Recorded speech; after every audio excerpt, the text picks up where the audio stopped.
If you've seen my upgrade video, you'll know that there are a number of different fuel tanks that you can purchase.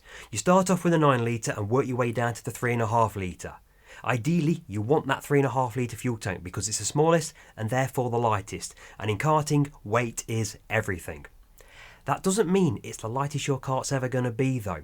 3.5 litres of fuel is still equivalent to roughly 3.5 kilograms in weight. You really, ideally, only want enough fuel in your kart to cross the finish line and not much more.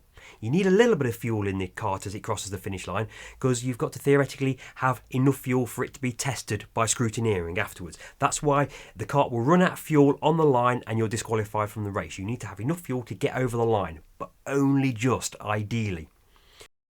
So how am I going to go about achieving this? Well, let's take a look at Wilton Mill. There's an event finishing in an hour's time. I've not taken part in it yet. I do have the world record, but I've not taken part in this.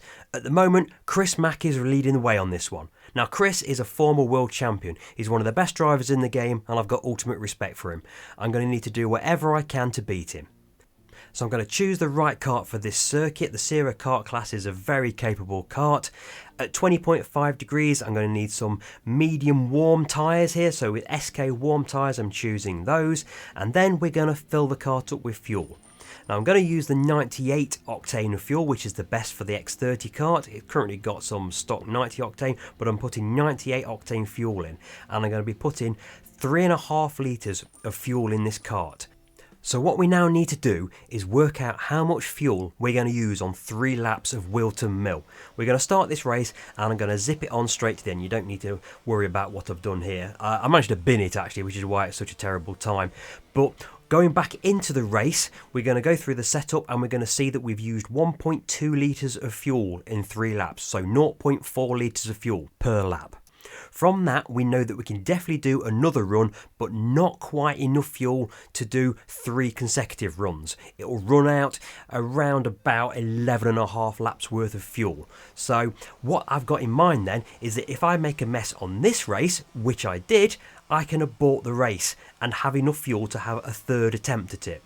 So what I've done here is I've come out of the race. You'll get this error message saying don't quit the race because it'll cost you money, and that is true. Don't quit the race unless you've got good reason to. But I've gone back in and I've got 1.5 litres of fuel left. That's more than enough for me to get 3 laps in of Wilton Mill and have enough fuel for scrutineering at the end.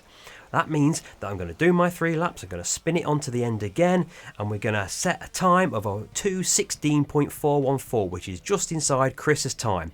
I've been able to do that through a combination of keeping it tidy and clean, but also because I've run the kart at an optimum fuel level, so it's as light as it possibly can be.